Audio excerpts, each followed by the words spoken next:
모든 교양은 남 얘기죠. 안 물어봐도 알려주는 남 얘기 아날람 156회 방송 1부 시작하겠습니다. 오늘도 멀리서 와주신 저희 또 두둥실님. 네, 안녕하세요. 두둥실입니다. 네, 오랜만에 반갑습니다. 뵙습니다. 아, 오늘 두둥실이에요? 두백수 아니에요? 두백수로 할까? 두백수로. 두백수로. 다시 해요 그러면? 아니, 아닙니다. 그냥 그러라고. 아 그래요? 이런 사람이기도 하고 저런 사람이기도 하고. 두둥실 내지 두백수님. 네, 네. 두백수로 하겠습니다. 네. 이동규 대표님. 안녕하십니까. 안녕하세요 시옷입니다. 자, 여기 그리고 네. 한 분이 더 계신데 이분은 저 예전에 그 김재훈 작가님 오셨을 때 출판사 관계자 님처럼. 님처럼 여기에 그냥 숨어 계신 관전자. 아 그때 그 출판사 관계자분은 정말 엄청나셨는데 그 스텔스 기능이 네. 장난 아니시더라고요. 어떻게 그렇게 많이 웃으시는데 웃음소리 한 번 안 내시는 거예요. 거기까지 제가 기대하지 않고 있겠습니다. 웃음소리 좀 같이 넣어주세요. 웃음소리 참조. 좋아요. 그렇죠. 웃음소리가 이게 그 외에 그 있잖아요. 텔레비전 그 방청객 방청객 그쵸. 웃음소리. 그렇게 좀 넣어주시면 좋겠습니다. 자, 우리 두둥실님은 네. 다시 한번 두백수님은? 그렇죠. 두백수님은 다시 한번 여러분들에게 소개시켜드리자면 제주도에서 레이지 템플을 운영하고 계시고 하지 말아 그랬는데. 아니 꼭 말할 거야. 아니 자기가 사업자를 내놓고 그러니까. 홍보를 하지 말라는 게 이게 이상해. 뭐예요? 내가 아까도 얘기했지만 그런 건 닌자 스쿨 같은 거예요. 왜냐하면 어둠에 압력해서 닌자를 기른다 이런 거 있잖아요. 너무 많이 거기서 진짜 그런 알려주면은 계속 예약 문자나 이런 게 오면 제가 귀찮거든요. 적당히 와야지. 장사를 해 장사를. 굶지만 하면 되니까요, 저는. 아니 시간 제주도- 단위로 쪼개서 받아요. 그 그치. 대실 이런 것도 좀 하고 이렇게 장방 말고는 안 받는다는데 대실하래. 대실 이렇게 낮에 4시간 3시간 이렇게 네. 제주도에서 잠깐 외로우신 분들. 제 능력으로는 그 청소를 다 감당할 수. 제가 1박도 안 받고 있거든요, 지금. 그러니까 대실은 저로서는 불가능할 것 같고 뭐 어쨌든 네, 예, 제주도 레지 템플. 판포르에서 네. 레지 템플 운영하고 계시는 네. 저희 두둥실 내지 두백수님. 너무 많이 안 오셔도 되고요. 꼭 오고 싶으신 분만 연락 주시면 감사하겠습니다. 장박이 필요할 때 혼자 가서 제주도를 느끼고 싶다. 1인실 쓰고 싶다. 근데 이제 거기가 아까도 우리끼리 좀 얘기했는데 이게 빈정이 상하시는 분들이 있을까봐 미리 정보를. 창은 독일제고요. 화장실은 아메리카고. 미제고요. 오늘의 피아노 얘기하지 않습니까? 네. 오늘 우리 두백수님의 취미생활. 피아노가 어디 거라고요? 엄밀히 말하면 피아노는 아니고 디지털 피아노가 야마하고요. 일제네요. 일제죠. 네. 삼익 피아노가 있었는데 너무 낡아서 버렸습니다. 그건. 세상에. 이게 뭐 그냥 전쟁에 참여한 나라들 것만 콜렉션하는 것처럼. 저만 그런 게 아닐걸요. 아마 모든 가정집을 뒤져보면 뭐 비슷하겠죠. 예. 왠지 피할 수가 예. 없다. 자격지심 뭐 이런 네. 느낌. 피할 수가 없다. 오늘도 토착이고 방송. 오늘도 이분은 톡자개구라기보다는 네. 내가 보기엔 전범국의 어떤 뭔가를 콜렉션하는 집에 나치 접시 같은 거 있을지 몰라요. 그 미제 그 화장실을 생각해 보면은 승전국도 그렇죠. 그러니까 사랑하고 계시는. 그렇죠. 이게 전쟁의 애호가. 전쟁의 전쟁 애호가. 자체 사랑한다. 오늘 취미로 피아노 얘기를 할 텐데 사실 제 다른 취미 중에 하나가 이러면 토착예고가 되나? 건담 프라모델과 아. 총 그 에어 소프트건이라고 그러죠. 아, 네네. 스위치 아. 이런 말하고 보니 제가 좀 찔리네요. 괜히. 큰일 나셨네. 건담 그 뿔을 부러뜨리면 난리가 난다는. 그래서 건담 뭐 안 만든 지 지금 한 6개월 정도 됐으니까 얼마 안 약간, 되셨나요?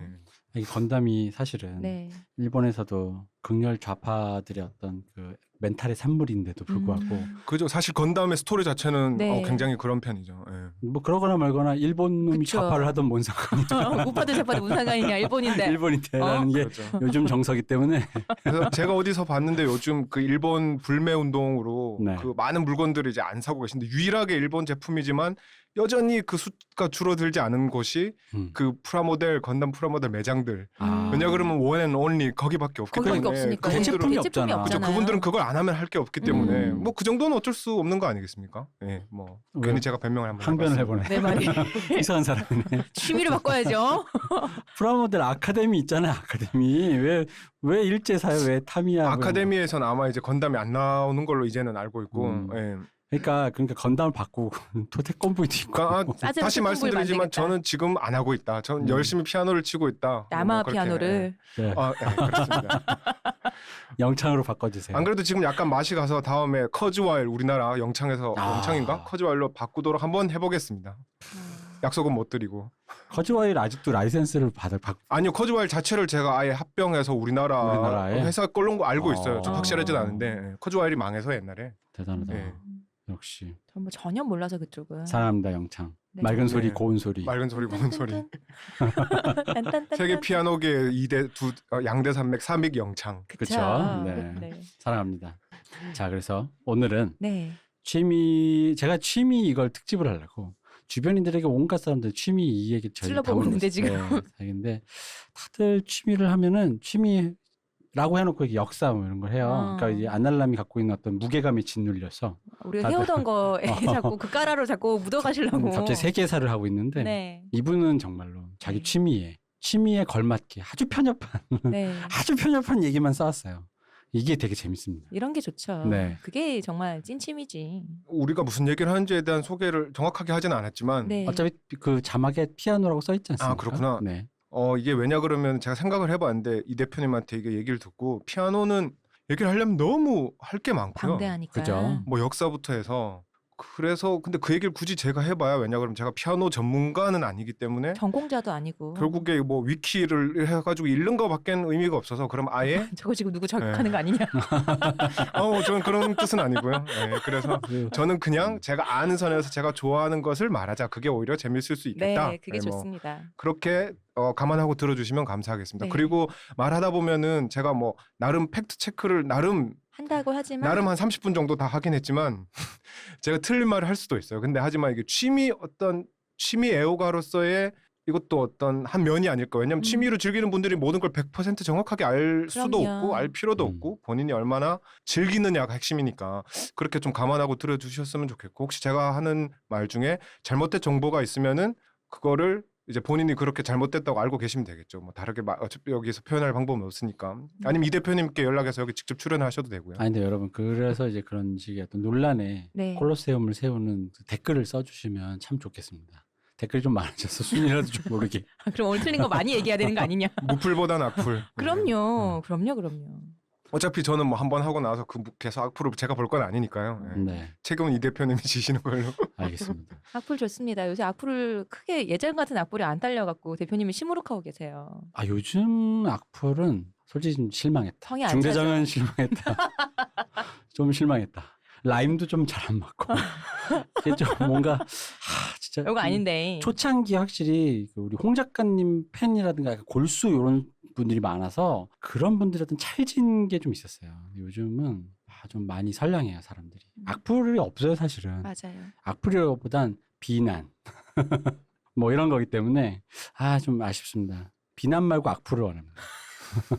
그렇구나. 그게 힘들죠 사실. 악플을 비난 없이 악플 다는 게 참 쉽지 않은 일인 것 같은데. 네. 저희가 이제 후원금도 없고 광고도 없기 때문에 악플을 달아주셔야 제가 좀 저희 안날람의 살림에 진짜? 도움이 된다는 정말? 거 그걸 좀 감안해 주시고 그럼요.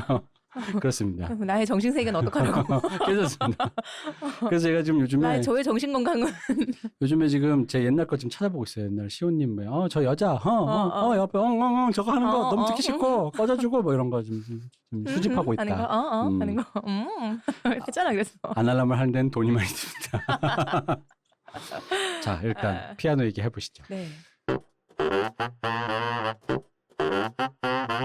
그 피아노에 대해서 무슨 얘기를 할까 고민하다가 우선 어쨌든 피아노에 대한 이야기니까 너무 밑도 끝도 없이 갑자기 뭐 이렇게 재즈 피아노 이렇게 들어가는 건 재미없잖아요. 그래서 그냥 피아노 자체에 대해서 잠깐만 이제 얘기를 해보려고 생각을 해봤는데 왜냐하면 피아노는 너무나 우리에게 익숙한 악기잖아요. 그죠. 주변에 항상 어딘가 있었고 집에 뭐 피아노 한 대 있으셨던 분들도 엄청 많을 테고 피아노를 학원에 다녀서 뭐 바이엘만 하다 그만두신 분도 계시겠지만 체르니 30번, 네. 40번까지 배우신 분들도 너무 많고 그래서 너무나 익숙하지만 또 그렇다고 해서 항상 피아노 잘 치는 사람은 왜 주변에 그렇게 또 많지 않은 이상한 악기죠 피아노는 사실. 그죠. 그래서 그 피아노에 대해서 잠깐만 뭐 제가 설명 아닌 설명을 드리자면은 이건 뭐 사실 많은 분들이 아실 텐데 피아노가 어떻게 만들어지게 되었느냐 그 얘긴데 들어보셨는지 모르겠는데 하프시코드라고 혹시 들어보셨나요? 네. 하프시코드가 피아노의 일종의 전신이겠죠? 탱탱탱탱탱 하는 거. 그죠. 근데 합시코드가 사실은 여러분들이 많이 아시는 바하 같은 경우에 바하의 곡들은 대부분 합시코드죠. 그리고 바하 시대에 피아노가 등장은 했었어요. 고안된 최초에.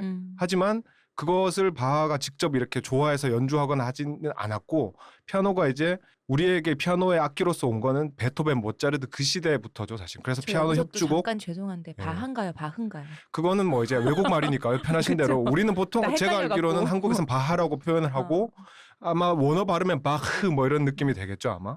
뭐 예, 제가 그 왜냐면 외국어는 이게 아니라서. 그러니까 제가 헷갈린 것처럼 두 개가 다른 걸로 아는 분도 혹시 계실까봐. 정말? 가능하지. 바하랑 바흐를 헷갈리는 거야? 뭐 그러실 수 그럴 수도 있죠. 있지. 예, 바흐로만 그럴 수 배운 있죠. 사람들은 예. 바하가 처음 들어보면은 정리해드리자면 헷갈리지. 바흐와 바하는 동일 인물입니다. 네. 예. 어쨌든 그래서 베토벤 그 이후로 이제 피아노 그래서 많이 들어보셨죠. 피아노 협주곡 뭐 이런 것들이 이제 등장하기 시작했는데 여기서 몇 가지 그냥 뭐 긴 얘기는 하긴 재미없을 것 같고 몇 가지 재밌는 얘기를 해드리자면은 하프시코드가 중심이었지만 그 비슷한 악기가 또 하나 있었어요. 챈발로라고도 불렸고 또 제가 이름을 까먹었는데 왜냐면 하프시코드의 가장 단점이 뭐였냐 그러면은 샘열인 표현이 안 됐어요. 그래서 연주를 들어보시면은 그 음량의 크고 작고가 똑같아요. 그러니까 딴만 되고 따단 그죠? 그러니까 이런 건안 미세하게 된다는 조절은 뜻이죠. 되지만 피아노처럼 그렇게 안 되고 뭐 도레미면 도레미 세지거나 이게 안 되고 같았어요. 근데 그 비슷한 악기로 샘여름이 표현되는 악기도 또 있었는데 그거는 음량이 너무 작았어요. 그래서 공연이나 어떤 연주에서 실제로 쓰기에는 좀 애매했고. 그 지금 이 말씀하시는 게 그 음. 애가 노래방에서 진성으로만 부르는 거야. 그렇죠. 근데 이제 공기반 소리반을 하는데 공기반 나네. 소리반 되는 애가 있었는데 걔는 성량이 작고. 그치, 그죠? 그치. 예. 그렇지. 그 양쪽이 다 안 되는 그걸 위해서 이제 만든 게 이제 피아노 포르테였어요. 처음 이름은 그걸 줄여서 이제 피아노라고 부르는데 그걸 만든 사람이 이름이 길어서 제가 적어왔는데 바르톨로메오 크리스토폴이라는 사람이에요.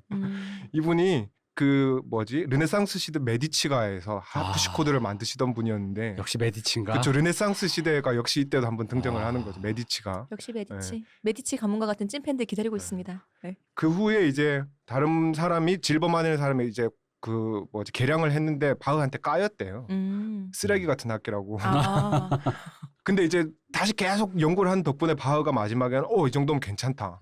인정을 해줬지만 이제 그 시대에는 처음 만들어졌기 때문에 실제로 연주를 거의 되진 않았고 그 후에 뭐 베토벤, 모차르트 이런 식으로 넘어가는데 그 후에 이제 피아노가 진짜 부흥기로 오게 된 거는 저변이 확대되는 거죠. 그게 언제였냐 그러면은 바이엘과 체르니의 등장 후예요.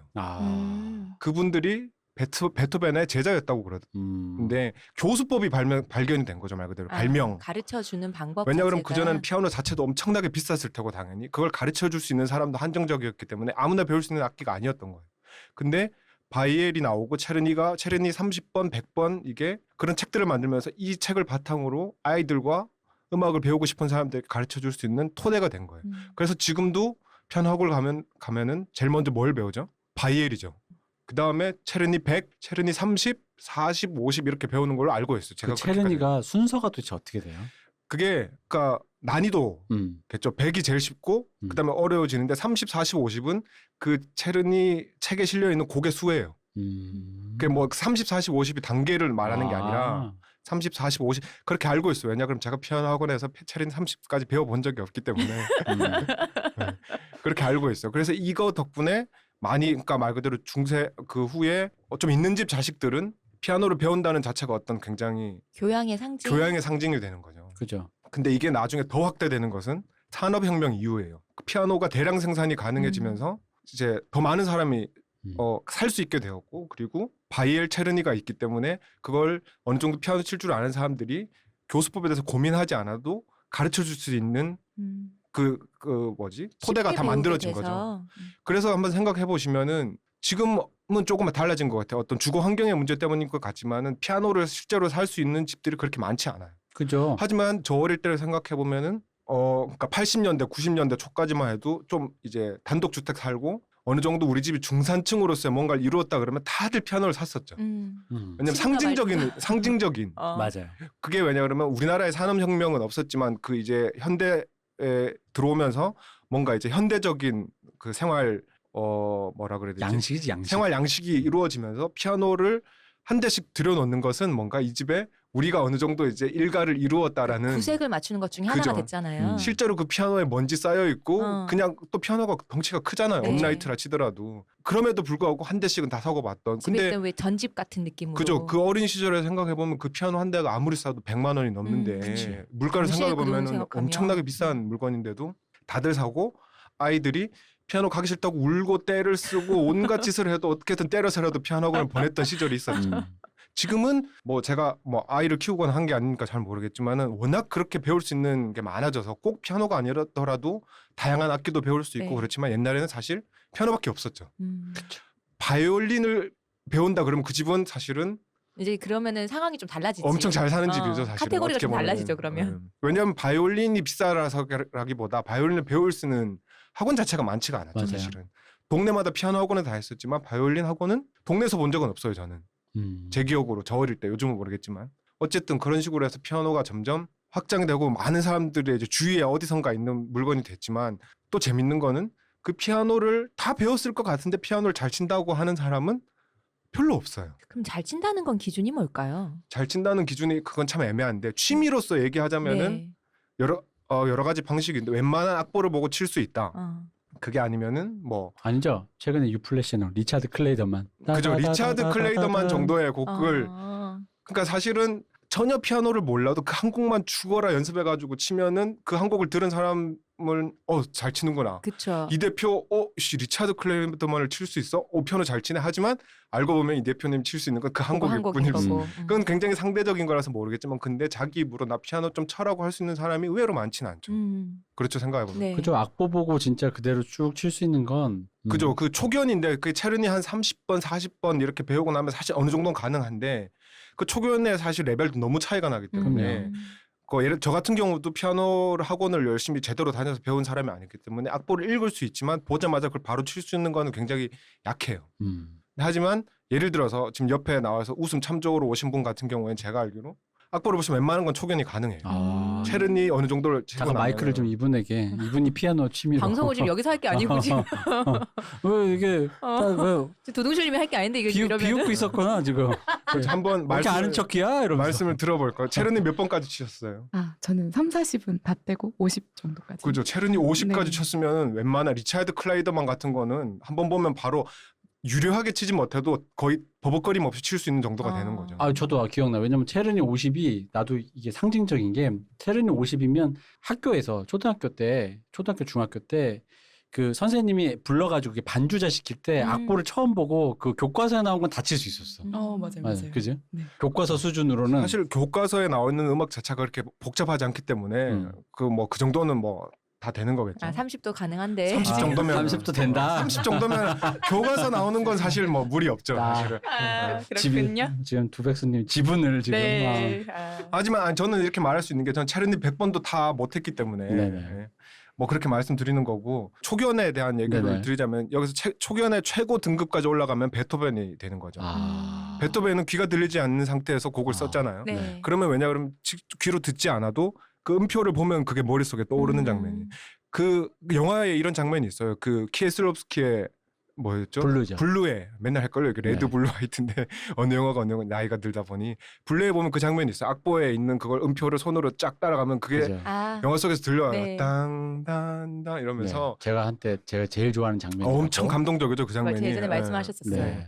그 정도가 되면은 이제 초견을 할 수 있는 어떤 그 최고 등급인 거죠. 그리고 바로 그걸 이제 연주할 수 있는 그건 사실 단음이기 때문에 어느 정도 피아노를 좀 치면은 느낌은 알 수 있어요. 그 음악이 귀 속에서 그 음악이 때려 박히듯이 들리지는 않는다 치더라도 확 넣는 게 아니니까. 그죠. 근데 실제로 피아노 오래 치시고 음감이 있으신 분들은 뭐 2개를 같이 치면 이제 2성, 3개를 치면 3성 이렇게 표현하는데 4성, 5성까지도 한 번에 다 들리고 그건 이제 음감이겠죠. 그리고 보는 것도 예를 들어서 악보상에 보통 악보상으로 이게 플랫이나 샵이 많으면 치기가 좀 곤란해져요. 네. 예를 들면 A 플랫이라든지 이러면은 뭐 플랫 5개, 4개, 5개, 뭐 샵 5개 막 이렇게 올라가면은 정신을 못 차려요. 근데 이게 훈련이 된 분들은 뭐 상관없죠. 그냥 바로 다 칠 수 있죠. 근데 이제 그걸 치면서 뭐 감정을 싣고 완벽하게 친다라는 건 연습이 필요하지만 그거를 그냥 바로 칠 수 있다라는 게 이제 초견의 최고 등급이 되는 거겠죠. 근데 이제 어쨌든 뭐 그런 여러 가지 이제 피아노를 잘 치는 레벨이 있는데 네. 그래서 이제 재밌는 거는 피아노를 그러면 어떻게 해야지 재밌게 칠 수 있느냐를 전 얘기하고 싶은 거예요. 잘 치는 거는 어차피 이번 생에 우린 이걸 듣고 계신 분들 대부분 글은 그렇죠. 이미 뭐 피아노 프로 연주자분들도 이걸 들으시겠지만 그분들은 이제 논외고 예.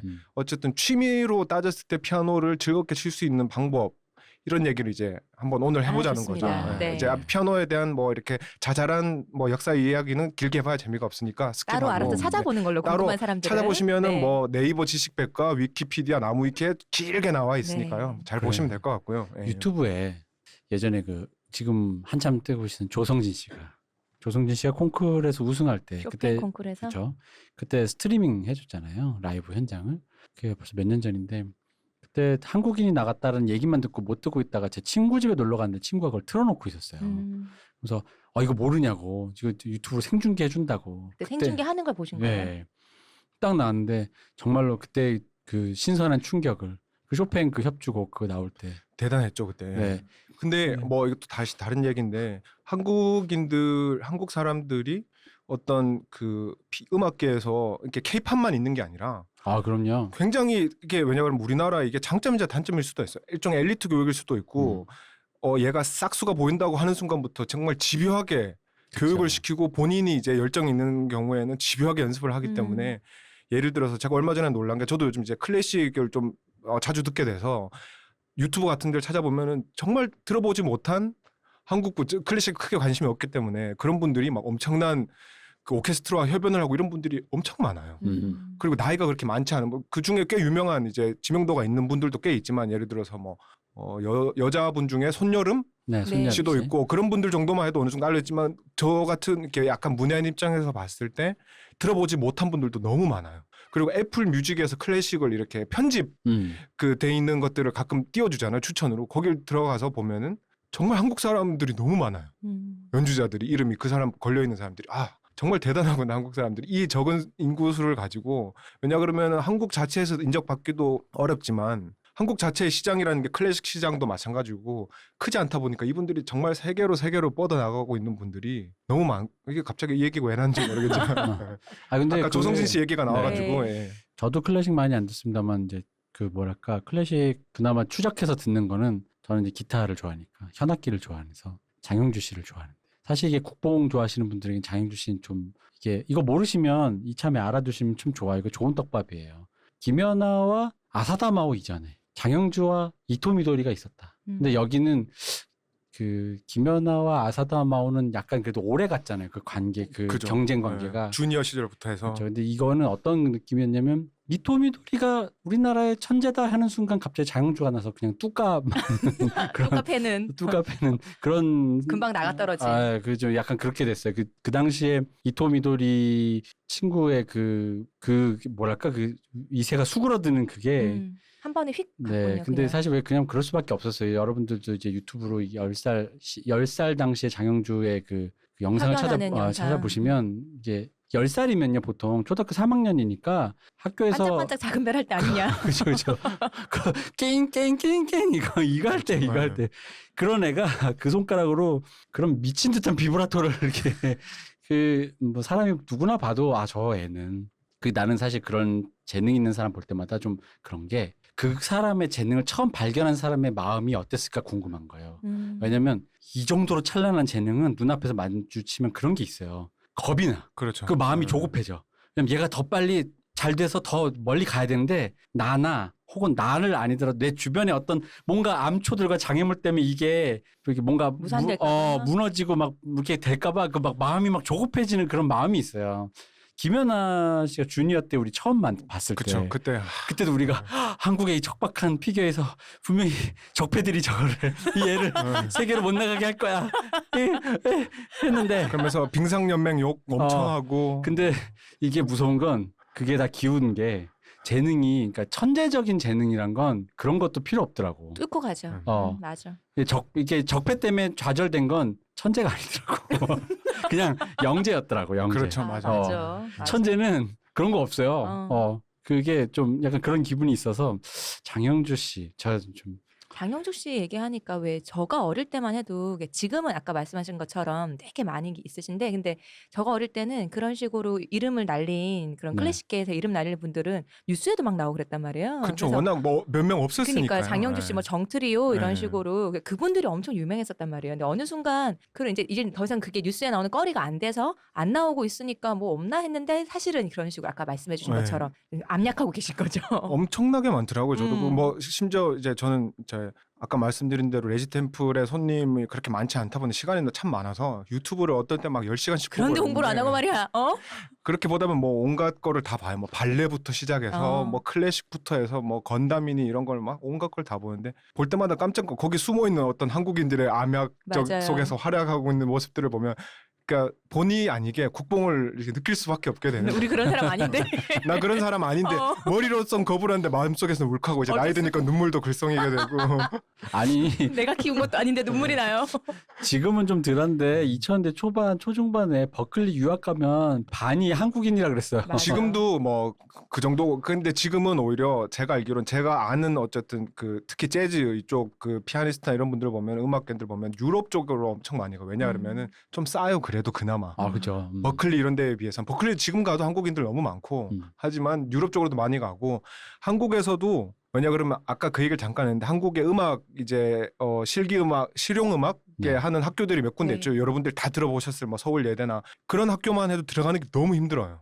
그죠. 그리고 거기 들어가서도 너무 잘하는 사람들이 많고 경쟁이 심해지니까 또 유학도 갔다 오고 나름의 어쨌든 커리어를 쌓기 위해서. 근데 우리나라가 음악만 그런 게 아니죠 사실. 맞아요. 모든 분야에서 모든 게 다 막 오버스펙이 돼서. 유학을 가고 그래도 한국에서 인정받는 것 자체가 너무 힘들어요. 근데 오히려 어떤 면에서는 외국에서 인정받기가 더 쉬운 기회들도 있어요. 항상 그런 건 아니겠지만은 네. 그런 뭐 이런 K적인 이야기. 네. 아이고 유명한 국뽕을 맞으려면 그런 거잖아. 피아노로 아리랑 쳤더니 사람들이 좋아. 아, 그치. 눈물을 흘리더라. 외국 가서 눈물을 쳤더니. 한의 정서가 있다면 그렇죠. 예. 한국에는 리듬감이 달라. 근데 그런 게 있어요. 그런 분들이 외국에서 이렇게 공부를 하고 활동을 하다 보면은 본의 아니게라기보다 의도치 않게 더 애국심이 차오르는 그런 경우가 있나 봐요. 외국 가서 살면 애국자 된다고. 그렇죠. 그런 말 많이 하죠. 그래서 실제로 그렇게 아리랑 이런 연주를 하시는 것들이 너무 많아요. 그러니까 그렇게 귀국 연주회, 독주회 이런 거 하잖아요. 네. 귀국 연주는 그렇게 아리랑을 해야 됐어. 그러니까요. 아, 그 코스 아니냐 혹시? 이거 안 하면 안 되는 거 아니냐? 아, 이게 근데 물론 그런 거 중에 제가 제일 감명 깊었던 건 예전에 그 90년대에 우리나라의 뭐 거장들이 신용옥 씨부터 해서 그 외국의 로스토프신가 미샤마이스키인가 하여간 뭐 그런 첼로부터 네. 첼로, 바이올린 하여간 그런 그 네임드들이 우리나라 와서 공연을 이렇게 어벤져스처럼 한 게 있는데 네. 거기서 마지막에 그리운 금강산을 했었어요. 그 사람들이.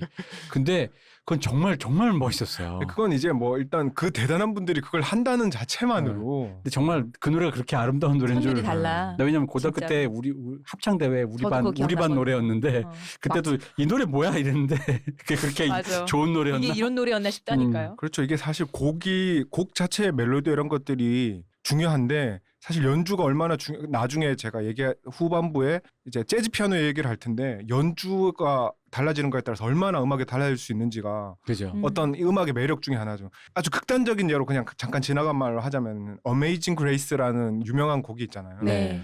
그게 예를 들어 그 뭐 재즈부터 해서 팝부터 해가지고 음. 뮤지션들이 그 곡을 연주하고 노래 부른 버전들이 엄청나게 편곡하고 많아요. 엄청 많잖아요. 너무 아름다운데 그 똑같은 노래를 우리나라 교회에서 가면 할머니 이제 권사님들은 그쵸. 나 같은 도저히 그냥 잘 모르면 이게 같은 같은 곡 곡인가 아니지. 싶을 정도로 물론 그 권사님들이 부르시는 그 노래도 아름다움이 있긴 있어요. 근데 하지만 너무 다르다라는 거 같은 신심을 노래라도. 담아 부르는 그죠? 것과 이렇게 그 원래 가지고 있던 그 기량으로 부르는 건 또 다르잖아요. 그죠. 어쨌든 그분들도 왜냐 그러면 30년, 40년 동안 그 노래를 교회에서 매일 부러워하셨던 어떤 그 짬밥이라는 게 있기 때문에 거기 담겨 있는 스웩이 나름 있어요. 그걸 무시할 수는 없어요, 절대. 하지만 그럼요. 다르다는 거. 예. 그럼요. 그러니까 다시 이야기를 좀 다시 돌리자면은 아까 이 대표님 말씀하셨던 장경주 얘기도 나오고 했으니까 피아노에 대한 이야기로 돌아가자면은 저는 일단 다른 악기보다 피아노가 좋은 게 일단 바이올린에 대한 트라우마가 있어요, 제가. 학교에서 어릴 때 요즘에도 그런 걸 하는지 모르겠는데 학예회 이런 거 다 하잖아요. 그죠.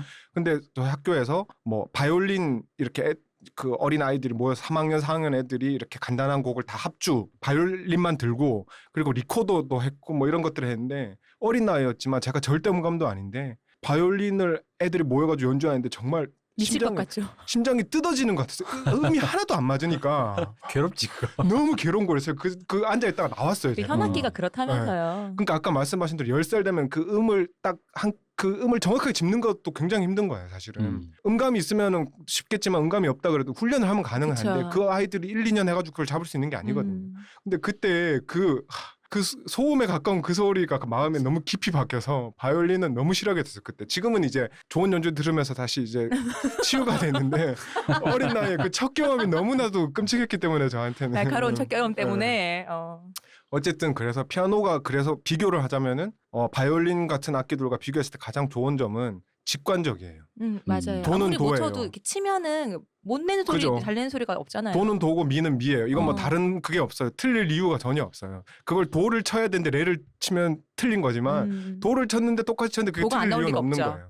그래서 직관적이기 때문에 음악의 기초를 아는데 굉장히 편해요. 그래서 실제로 많은 다른 악기를 연주하시는 분들도 피아노는 기본적으로 맞아요. 맨 그죠. 처음에 가르치는 게. 그러니까 그걸 배우지 않았어도 피아노로 어느 정도 이렇게 자기가 생각나는 것들을 어느 정도 칠 수는 있게 되는 거죠. 어차피 음악은 머릿속에 있으니까.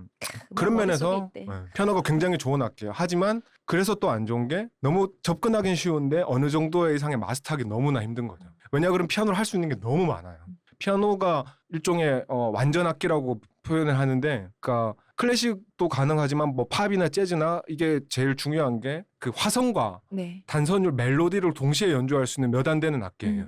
그것도 그걸 동시에 할 수 있어요. 예를 들어서 비교할 수 있는 게 기타인데 기타도 그게 다 되죠. 하지만 큰 차이는 기타는 예를 들어서 흔히 그러니까 락 음악에서는 백킹이라고 그러는데 코드를 치면서 장장장장을 하면서 동시에 디리디리리를 할 수는 있지만 그걸 정말 동타임으로 할 수 없어요. 나눠서 끊어서는 할 수 있지나 어쩔 수 없이 줄 6개를 가지고 왼손으로 짚어야 되기 때문에. 하지만 피아노는 왼손으로 코드를 짚으면서 오른손으로 멜로디를 칠 수 있죠. 그래서 기타도 어쨌든 그 카테고리에 들어가지만 피아노는 훨씬 더 할 수 있는 게 많고, 그리고 또 재밌는 거는 기타 같은 경우에는 분류를 나누잖아요. 재즈 기타. 네, 그러니까 네. 그 연주의 스타일이 클래식 아니라 기타. 연주의 스타일이 아니라 기타 자체가 클래식 기타, 뭐 흔히 말하는 통기타, 일렉 기타도 그 장르에 따라서 분류가 엄청나게 많죠. 그렇죠. 뭐 잘못 얘기하면 싸워요. 그죠, 거기까지만 하시는 걸로. 뭐 그냥 이름만 다 아시겠지만 스트라토캐스터라든지 아니면 뭐 재즈로 하시는 분들은 이제 할로우 안에가 비어 있는 뭐 이런 네. 거라든지. 근데 피아노는 생각해 보시면은 그냥 다 피아노예요. 무슨 재즈용의 피아노가 있는 게 아니고 클래식용의 그렇네요. 피아노가 있는 게 아니고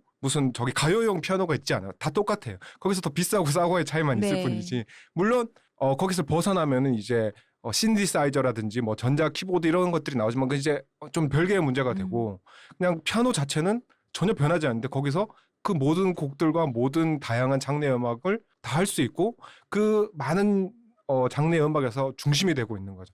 모든 음악에서 중심이라고 말 못하지만 상당수의 곡들이나 상당수의 음악에서 중심을 차지한다는 그게 매력이자 힘든 점이죠. 왜냐 그러면 피아노를 아무리 잘 친다고 그래도 클래식부터 재즈부터 뭐 교회 반주부터 해서 이걸 다 잘하는 사람은 없어요. 왜 있겠지. 저희 조성진 씨도 교회 가면 아니, 교회 가면 물론 죽여주기 잘하겠지. 아이 그 정도는 가능하죠. 하지만 인력으로 조성진 어메이징 씨가 그레이스를 치고 있는. 조성진 씨가 아무리 그걸 잘 쳐도 재즈 피아노를 당연히 금방 잘 칠 수 있겠죠. 하지만 그거를 오늘 여길 치다가 바로 옆 건물에 가서 이제부터 나 재즈 연주자라고 재즈를 바로 칠 수 있진 않아요. 아, 그죠. 그건 그래요. 왜냐하면 거기에 따른 연습이 필요해요. 이걸 하나를 한다고 해서 다 잘할 수는 없어요. 워낙 이제 할 수 있는 그 양이 넓다 방대하다 보니까. 보니까. 이제 불판 드디어 네가 세우는구나. 클래식 연주자 재즈 못해. 아니죠. 못한다고는 하지 않았어요. 바로바로 체인징 쉽지 않아. 연습이 필요하다. 네. 그 모든 장르를 똑같이 다 잘할 수는 없다. 쇼팽 콩쿠르 우승자도 연습 못하면 할 수 없는 게 재즈. 죄송합니다, 조성진 씨. 당연히 지금 바로 치셔도 저보단 잘 치시겠지만. 재즈가 이토록 어려운 것. 클래식 연주자 각성하라. 그래서 그 약간 피아노를 잘 실제로 연주해 보신 분이 아니면은 이렇게 약간 선입견일 수도 있는데 그게 쉽지 않아요. 정말 어려워요. 한 장르의 음악을 파다가 다른 것으로 그죠. 한다라는 게 그 어떤 접점에 있는 음악들은 할 수 있어요. 예를 들어서 조성진 씨가 교회 가서 반주를 한다면 바로 할 수, 그건 아무 어려움이 없어요, 사실은. 그냥 악보를 보고 그대로 하는 거에 있어서는 누구도 따라할 수. 하지만 재즈로 넘어가면은 실제적으로 이제 이론적으로 공부해야 될 것도 조금 다르고, 그리고 리듬부터 해가지고 당연히 1시간 만에 잘하실 수도 있어요. 하지만 앉자마자 바로 잘할 수는 없다라는 거. 근데 강조하고 저도 싶은 거. 클래식 하시는 분에게 여쭤봤어요. 할 수 있냐 했더니 할 수는 있는데, 제가 지금 직접 들은 얘기입니다. 재즈를 할 수 있는데 맛을 완벽하게 내기가 어렵기 때문에 사실상 어렵다. 그렇죠. 연습하면 네. 되는데, 근데 이제 그러다가 이제 좀 얘기가 깊어져서 좀 다른 얘기를 해보다 보니까 결국 궁극적인 건 리듬이더라고요. 그죠. 리듬이에요. 맞아요. 리듬감이더라고요.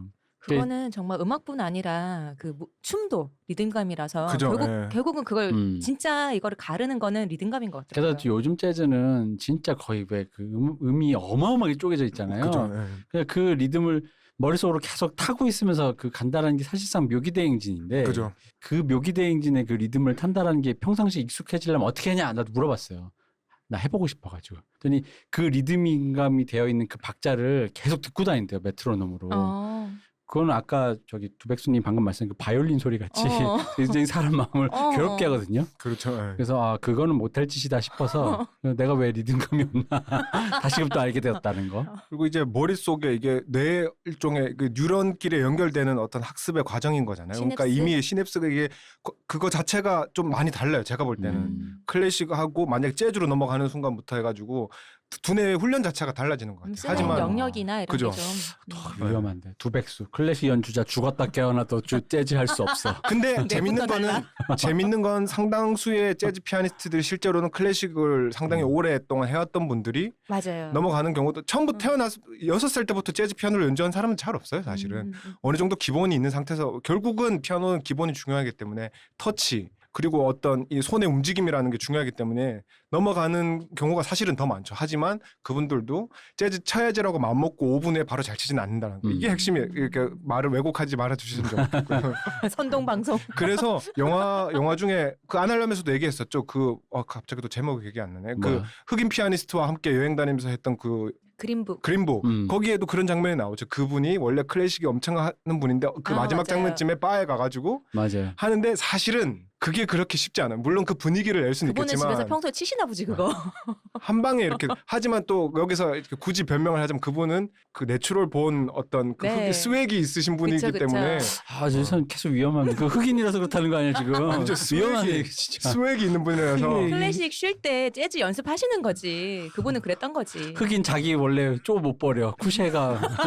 쿠쉐가 있어서. 그게 왜냐 그러면은 리차드 흑인은- 클레이더만이 아리랑을 한국인처럼 못 부르잖아요.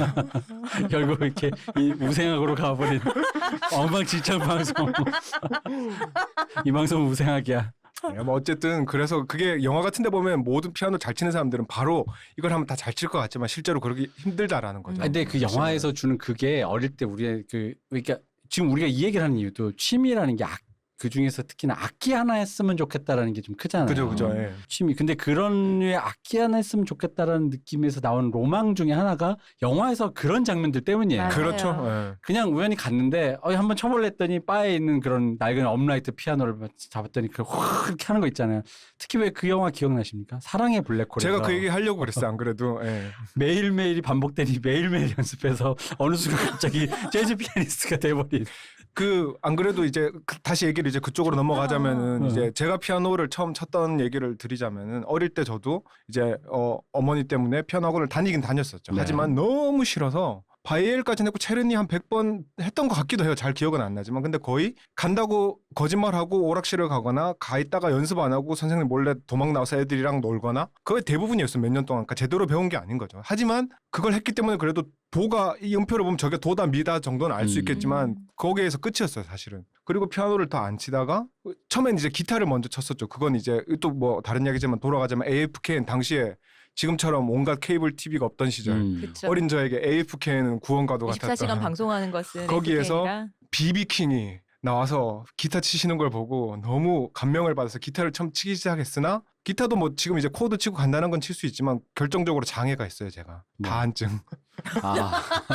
신해철 씨와 같은 병이네요. 그리고 손에 제가 그 나이 먹어서 또 군대 갔다 오면서 너무 슬픈 얘기지만 내가 종상을 너무 심하게 걸린 이후로 관절에 힘이 약하고 아파서 기타를 오래 잡고 있지를 못해요. 뭐 그건 다른 얘기겠지만 근데 국가의 보상 그거 뭐 진짜. 뭐 그런 거 전혀 없죠. 우리나라에 이제 아픈 점이지만 어쩔 수 없이. 근데 어쨌든 어릴 때 기타를 치긴 했지만 그냥 혼자 이렇게 그때 당시 유행하던 가요 대백가 이런 거에서 네. 뭐 너의 이렇게 장장장장 하면서 그쵸. 그 정도는 했지만 크게 재미는 없었어요. 그냥 치긴 했지만. 너의 그거 몰라요?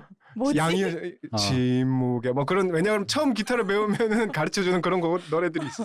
요즘은 아마 뭐 자전거를 탄 아저씨 두 명만 알고 풍경이라든지 뭐 뭐지? 장범준 씨 그런 노래 같은 걸 아마 아, 처음에 그렇지. 가르쳐 줄 거예요. 근데 저도 옛날에는 옛날 노래 꽤 하는 네, 편인데. 포크송 대백과 이런 걸로 시작을 했었어요. 근데 어쨌든 그 상태에서 중학교 때 그 영화를 봤어요. 사랑의 블랙홀. 원래 제목은 그라운드호그 데이인가 뭐 그럴 그쵸. 거예요. 예. 그게 저한테 굉장히 중요한 영화인 게 영화적으로도 중요했고 그 피아노도 너무 중요했어요. 그걸 너무 멋있는 거야.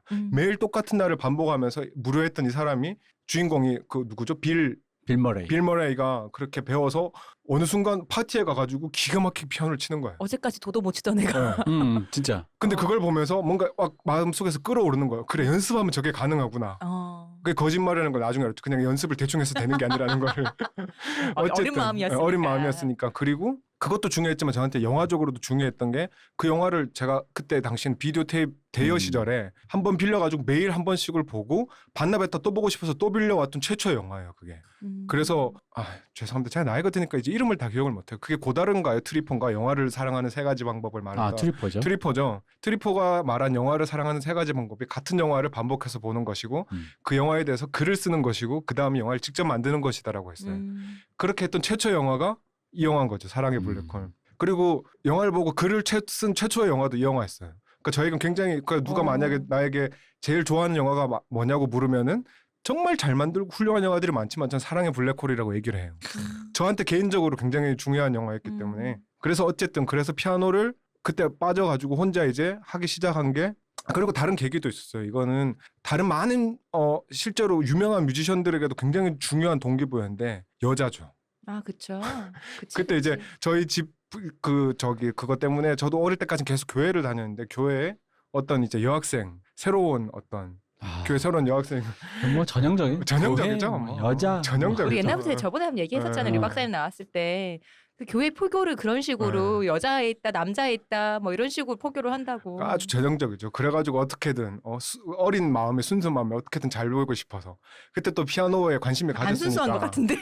순수하죠. 굉장히 순수한 거예요. 안 순수한 것 같은데. 소나기 황순원의 소나기 같은 마음으로 안 순수하잖아. 같이 관에 들어가는 거? 같이 비를 맞으며 어쨌든 그런 마음으로 처음 시작한 게 아직도 기억나요. 처음 뭘 했냐 그러면은 여명의 눈동자라는 드라마를 아시죠? 그럼요. 그 악보를 서점에 가가지고 샀어요. 맞아요. 그때 그런 악보 팔았죠. 악보 팔았었죠. 예. 지금처럼 인터넷이 없던 시대이기 때문에 그걸 사가지고 한음 한음을 더듬더듬 그게 지금 멜로디가 기억이 안 나는데 처음에 띵띵띵 뭐 이렇게 시작해서 맞아요. 간단하게 그 OST가 되게 유명했어요. 되게 유명했죠. 아름다웠어요. 지금 잘 기억 안 나는데 아름다웠던 기억은 나요. 근데 되게 어릴 피아노를 때인데도. 어릴 때 배우고 계속 안 배웠기 때문에 읽을 줄 아는 그걸 바로 제가 칠 수가 없으니까 그거 하나를 거의 한 3달 동안 연습을 했어요. 여자 때문에. 여자 때문에. 역시 이 동기가 참 동력이 장난 아니다. 근데 그걸 어느 정도 칠 수 있게 교회에는 피아노가 있으니까 이제 중간에 이렇게 시간 남을 때 치겠다 마음을 먹고 왜냐면 동기부여가 확실하잖아요. 이제 디데이를 잡는 거죠. 드디어. 그랬는데 근데 교회 옮겨 뭐 이런 거 아니야? 그 친구가 교회 그 옮겨. 친구가. 안 나오기 시작했어요. 소문에는 그 교회에 있던 다른 오빠 이렇게 사귀게 되고 뭐 싸워서 안 나왔다는 얘기도 있었고 뭐 여러 가지 소문이 있었지만 나 어쨌든 때문에 들려주는 거 내가 소문 듣고 안 되겠다. 뭐 요즘처럼 핸드폰이 있던 시절에도 문자를 보낼 수도 없고 그냥 안 오면 끝인 거예요 사실은. 그게 이제 사실은 밑에 비하인드 이런 거 있죠. 너 때문에 피아노를 연주하는 애가 있대. 무서워. 여기 안 다녀. 그렇지. 소름. 하지만 그렇진 않았어. 왜냐면 아무한테도 제가 말은 하지 않았기 때문에. 근데 그러면 이제 그거는 그냥 불발로. 끝났. 하지만 여기서 시작된 거야. 피아노를 친다라는 게 즐겁다라는 걸 그때 느낀 거야. 이것도 너무 전형적이지 않습니까?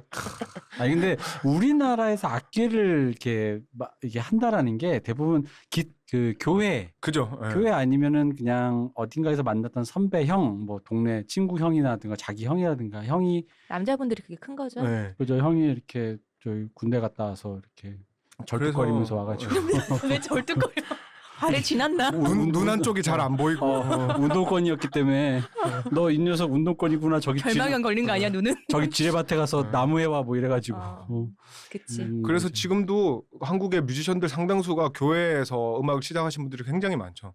그리고 그 낙원상가 같은 경우에도 오래전부터 실제 주수입은 다 교회에서 그죠. 왜냐 그러면 학생들이 와서 기타 하나 사는 걸로는 그치, 돈이 안 남는 게 되니까. 없어요. 교회에서는 세트로 사가니까. 교회에서는 그 규모가 크기 네. 때문에 그래서 실제로 굉장히 많은 뮤지션들이 교회에서부터 음악을 시작해서 그게 된 거죠. 그리고 혼자서 피아노 치는 것과 다르게 거기서 같이 즐기면서 할 수 있고 그래서 다양한 악기들을 접할 수 있게 되죠. 왜냐면 선생님도 있고, 왜. 악기들이 있기 때문에 어. 드럼부터 해서 베이스 뭐 온갖 악기들을 즐길 수 있는 장소가 사실 교회 많은 데가 없어요 우리나라에는. 하긴 진짜 그 네. 악기 때문에 교회 갔다는 얘기는 심심찮게 어른들이 꽤 많이 많죠. 하거든요. 그래서 옛날 이 대표님이 그런 말씀을 하셨는데 우리나라의 락과 이런 음악들이 발전하지 못했던 이유는 우리나라는 게러지가 없기 때문이다. 그쵸. 왜냐 그러면은 미국이나 이런 데서는 그 창고에 모여서 애들끼리 할 수 있는 장소가 있어요. 그래서 애플도 우리나라는 못 나오고 그런 거 네. 아니에요 우리나라에서. 없죠. 하지만 교회에서는 그게 가능했기 때문에 교회에서 많은 분들이 실제로 지금 활동하고 있는 뮤지션 중에서도 굉장히 많으시고 어쨌든 저도 그렇게 이제 시작을 하게 됐고 여명 눈동자를 이렇게 시작으로 근데 너무 재밌어진 거예요. 그래서 근데 다시 뭐 이제 중학교 때 피아노 학원을 다니거나 이럴 그럴 마음까지는 들지 않았고 공부해야지. 뭐 공부를 그렇게 열심히 하진 않았지만 우리 뭐 옛날 다 들었는데 뭐 이제서 또 그런 소리 하세요. 그 다음에 한 게 이분 그때 당시를 아마 아는 분들은 많이 기억하실 거예요. 조지 윈스턴이라는 사람이 있었습니다. 그렇죠. 저 이름은 아직도 기억납니다. 저 아직도 그 노래는 정말 좋아요. 아직도 들어요. 땡스기빙. 땡스기빙 그 앨범에서 가장 그 앨범이 디셈버라는 앨범일 네, 거예요 아마. 거기에서 제일 유명했던 게 땡스기빙과 캐논. 네. 그것들을 그래서 그 중에 몇 곡은 난이도가 굉장히 높은 곡들이 있는데 제 기준으로는 몇 곡은 조금만 연습하면 가능. 땡스기빙 같은 경우에는 그래도 좀 쉬운 편이고. 아 그래요? 캐논 같은 경우에도 조금 이제 딴따다단 그 그거죠. 건반들이 좀 많고 템포가 좀 있긴 하지만 연습하면 어느 정도 가능한. 근데 그 캐논이 그 엽기적인 그녀에서 전지현 씨가 캐논 변주곡을 쳤잖아요. 그 이후로 다시 한번 확 일어났었어요. 아 그랬었나요? 네. 캐논은 영원한 떡버릇. 캐논은 그리고 워낙 유명하죠. 그리고 캐논의 코드 자체가 그 다음에 막 락 버전도 나오고 막 이랬었거든요. 캐논의 코드 자체가 굉장히 어떤 뭐라 그러지? 전형적이면서도 아름다운 코드 진행으로 그걸 가지고 히트곡들 대입해가지고 이렇게 하는 것들이 있어요. 그 코드 진행 자체가 너무 아름답기 때문에 그리고 그 앨범에 수록된 곡 중에 제가 제일 좋아했던 조이라는 곡이 있어요. 그게 굉장히 쉬워요, 사실은. 근데 그거를 제가 너무 열심히 쳐가지고 지금도 그거는 끝까지 칠 수 있을지 모르겠지만 어느 정도는 그냥 악보 안 보고도 다 칠 수 있어요. 땡스기빙 이런 건 다 까먹었는데 이걸 제가 듣자마자 교회 노래다 네. 조이는. 왜냐하면 땡스기빙 자체가 그 당시 유행한 뉴에이지. 그래서 교회에서는 사실을 조지 윈스턴을 굉장히 싫어했어요. 악마의 음악이죠. 악마지. 악마의 뉴에이지 음악이었어요. 악마지. 하지만 저는 이제 제가 좋아했기 때문에 조이라는 곡이 너무 열심히 쳐가지고 그때 다시 한번 제 취미로서의 피아노에 대한 어떤 감각이 한번 점프하는 계기가 그 곡이었어요. 이걸 제가 취미로서 피아노를 말씀드리는데 꼭 하고 싶은 얘기가 뭐냐 그러면은 여자만이 아니었다. 여자만이 아니에요. 이게 왜 취미로서 피아노가 좋으냐라 그러면 몰입의 즐거움이 있어요. 그러니까 조이를 정말 눈을 감고 눈을 한 번 안 뜨고 그걸 끝까지 다 칠 수 정도로 연습을 하고 나면은 그러니까 마치 영화 같은 데서 보던 엄청 유명한 뮤지션이 피아노에 앉아서 그 연주할 때 희열 같은 게 있잖아요. 그걸 그쵸. 간접적으로 우리가 보잖아요. 영화나 영상에서 그걸 직접 한번 느껴볼 수 있는 기회가 된 거예요. 저한테. 그렇죠. 연주할 때 악보를 이제 다 외운 상태로 악보를 그러니까 따라서 치기 급급한 게 아니라 그죠. 이제는 이제 어떻게 치느냐가 중요한 상태가 되면 그죠. 예. 강약을 줘볼까 빠르게 쳐볼까 내 맘대로 이제 어느 정도 이게 이 곡을 컨트롤할 수 있다. 그죠. 예. 네. 그게 굉장한 거예요. 그러니까 제 입장에서는 재밌어지는 재밌을 순간이네요. 뿐 아니라 어떤 희열의 순간이 있어요. 그죠. 제 어설픈 실력이 좀 그 안에 제 감정을 담을 수 있는 순간이 와요. 그게 정말 어떤 취미로서의 피아노의 어떤 제일 큰 매력이 아닐까? 근데 이제 피아노뿐만 아니에요. 사실은 다른 취미도 예를 들어서 수집, 제가 말했던 뭐 건담이나 이런 걸 수집하는 취미도 있지만 내 뭔가- 맘대로 꿀 딴 데 다는 거예요. 그러면 노력을 가해서 거기에 대한 내가 적당한 스트레스를 보상받을 수 있는 성과와 희열을 느끼는 취미. 그렇죠. 그러니까 네. 돌멩이 사가지고 몰래 깎아놓은 다음에 야 이거 얼굴이랑 똑같다 하면서 100만 원짜리라고. 그죠. 그냥 단순히 이제 모으는 취미와 다른 어떤 취미의 어떤 세계 뭐 그런 거를 이제 말씀드리고 내 싶었던 손으로 거죠. 한다는 거에서. 어쨌든 그렇게 해서 피아노를 이제 그때부터 치기 시작해서 근데 그 다음 단계로 또 넘어가요. 그 다음부터는 뭐냐 그러면은 다시 그것만 치면 이제 심심해지기 사람이 질릴 때가 오잖아요. 그죠? 제가 조성진이 아닌 다음에는 거기에 열정을 쏟는 한계가 있어요. 그럼 새로운 걸 찾게 되잖아요, 보통. 그래서 뭘 하게 되냐면 다시 가요 대백과를 꺼내와요. 그래가지고 이미 기타를 좀 쳤기 때문에 코드가 뭔지는 알고 있잖아요. 네. 그럼 코드를 치면서 혼자서 노래를 부르기 시작하는 거예요. 그 코드를 치면서 노래를 부르는 희열의 순간이 또 와요. 아. 노래방을 갈 필요가 없어져 어느 순간부터는.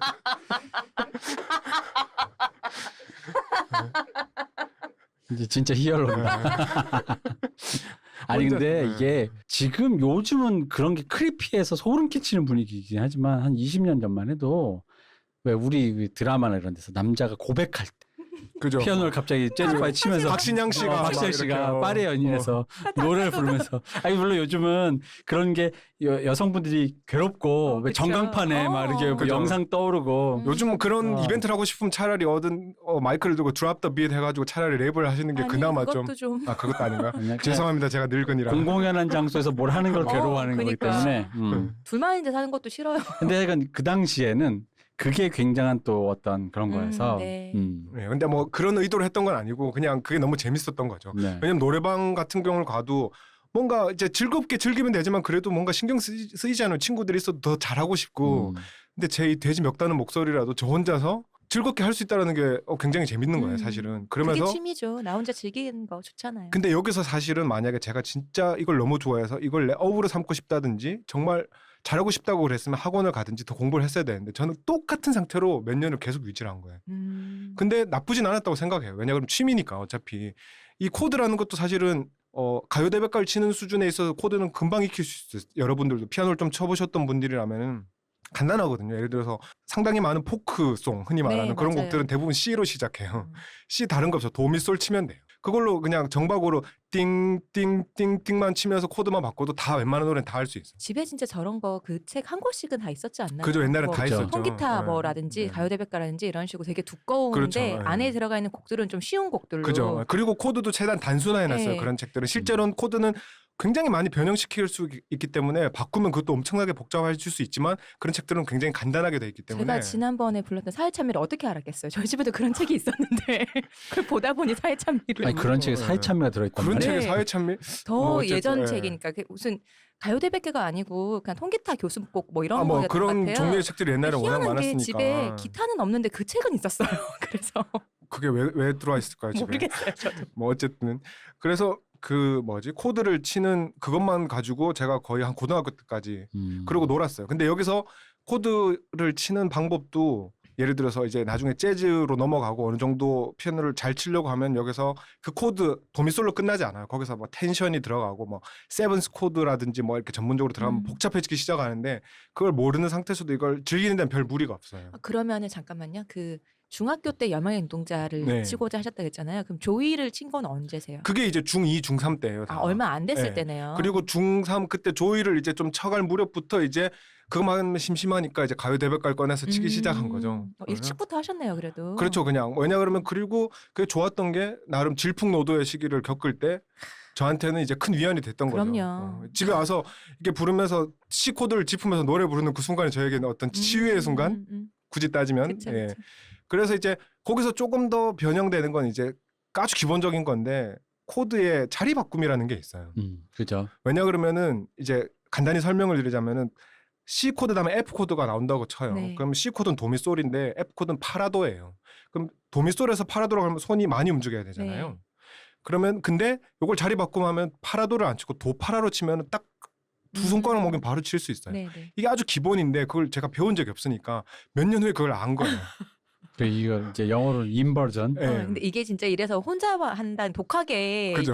이게 맹점이라니까요. 어느 순간 콜럼버스의 계란 같은 어. 거였어. 도미솔을 치다 파라도를 쳤는데 어느 순간 도파를 쳐도 갔네? 이걸 안 거예요. 오 대박. 이게 이러면서 가서 배우면 진짜 금방 배우는 가서 건데 가면 그날 혼자 가르쳐 주는 하다 보면은, 거죠. 그치. 몇 년 만에 내가 혼자 알게 되는. 그러면서 그러니까 그 모든 과정이 사실은 되게 즐거운 거예요. 음. 스트레스를 받기도 하지만 그렇게 해서 시간이 다 흘러가고 그러니까 제가 이제 피아노를 이렇게 말씀드리는 거 제대로 배우거나 뭔가 이렇게 깊이 파지 않아도 네.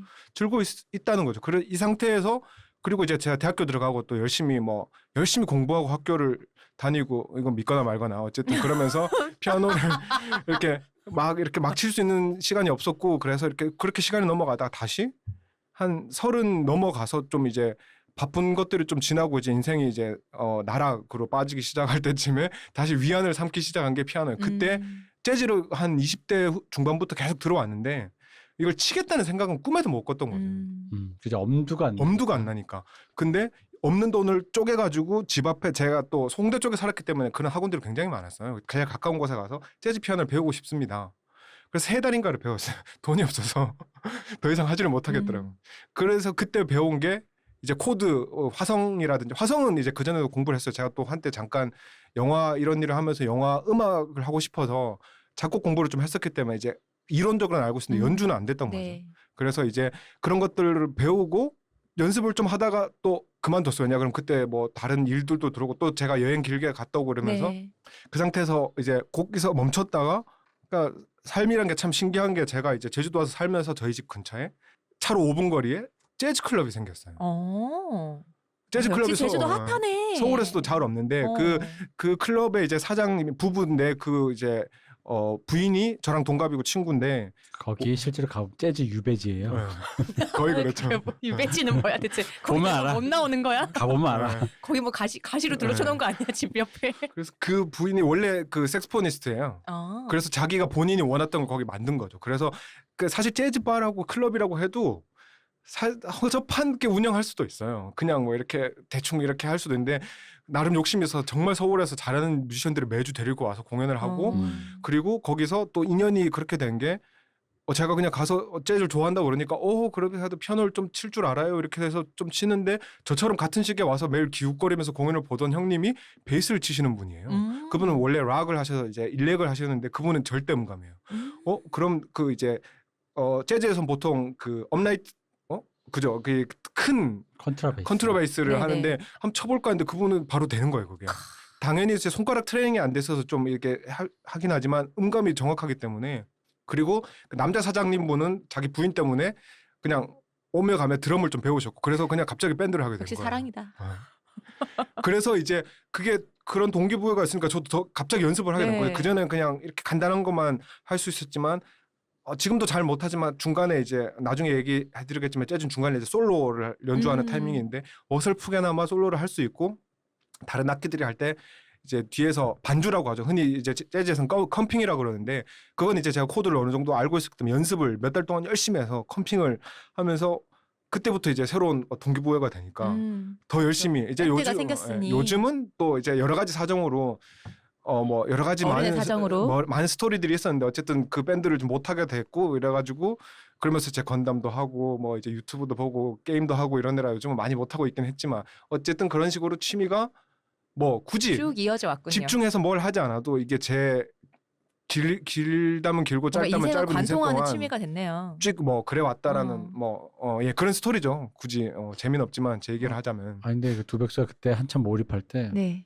난 얘가 무슨 저기 그 유학 가는 줄 알았어. 하루에 무슨 계획표를 짜고 뭐 몇 시간을 해서 이렇게 하면 이렇게 해서 이렇게 돌리면은 이렇게 해서 이렇게 일주일이고 이게 몇 달이면 이게 뭐가 완성될 거 하면서 자기가 막 짜고 있는 거야. 그래가지고 이게 물론 이론적으로 가능한데 얘가 이게 그렇게 생활을 하신 분이 아닐 거라고 생각됐는데. 그게 그 진짜 거의 수도사의 삶이거든. 그 옆에 누가 때려야 돼요. 이게 마이클 잭슨 아버지처럼 허리띠 풀어가지고 때리지 않으면 안 되는 건데 그걸 혼자 하겠대. 그래서 안 될 텐데. 그러니까 실제로 안 됐죠. 안 됐지만 그때 당시에 한 반년 정도는 진짜로 하루에 많이 연습할 때는 하루에 8시간 막 10시간씩 연습을 옛날에 했어요. 그 베토벤이었나요? 아버지가 왜 다락방에 가둬놓고 이거 다칠 때까지 못 나오게 했던 그죠. 그게. 베토벤은 유명하죠. 네, 그래서 네. 그 피아노가 중간에 이게 뭐지 꺼졌다고 너무 많이 쳐갖고 그 베토벤은 그죠. 외부의 자극. 근데 외부의 자극이 아니라도 이제 저는 이제 본인을 자극한 대신에 오래 못 채찍질한. 간다는 문제가 있죠. 한 6개월 갔어요. 아니, 그리고는 꽤 많이 갔네요. 진짜 많이 간 거예요. 진짜 많이 간 거예요. 그리고 아니 6개월 동안 8시간 계속 했다는 게 아니라 8시간 하다가 이제 7시간이 되고 6시간. 그래도 그래도 또 두백수가 착한 게 아까 왜 그 도미솔과 도파라를 네. 이거 나만 모르고 있었네잖아. 나는 사실 나도 그런 경험이 있어요. 혼자 나도 독학을 하다 보니까. 그런데 이제 기타를 치다가 그런 걸 독학해서 알게 되는 순간에 난 화가 나거든. 나만 모르고 있었어? 아무도 이걸 안 가르쳐줘? 이 나쁜 새끼들 이런 거 있잖아. 사람이 삐뚤어져 갖고 왜냐면 이게 그거랑 똑같아요. 왜 나이 들어서 평양냉면 맛집에 딱 가잖아요. 근데 먹었는데 너무 맛있는 거야.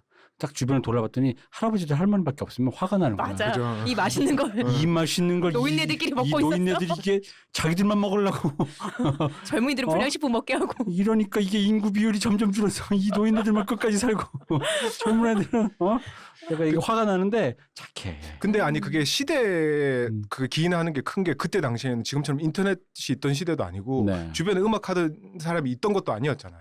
그럼 저 혼자 그때는 기쁨이었지. 맞아. 지금 그럼 저도 화나죠. 그리고 그럴 일도 없어요. 그냥 궁금하면 찾아보면 유튜브 유튜브에 찾아보면 다 되잖아요. 나오니까요. 맞아. 재즈 피아노 뭐 연습이라고 치면은 뭐 교습 이렇게 치면 엄청나게 맞아. 나와요. 외국 거부터 시작해가지고. 근데 그걸 보고도 아 저걸 어떻게 하냐 이러고 안 하게 되는 거지 지금은. 맞아. 예, 그때는 그 하나를 알았다는 것만으로 너무 큰 기쁨이었는데 지금은 뭐 그래 어퍼 스트럭 대박 쳐봐요. 이건 너무 어려운데 에이 나중에 하지 뭐 이렇게 되는 거지. 그치, 나중에. 언젠간 하겠지. 이게 중요한 게 그 나에 대한 변명이 이거야. 이제 알았어. 안 거야.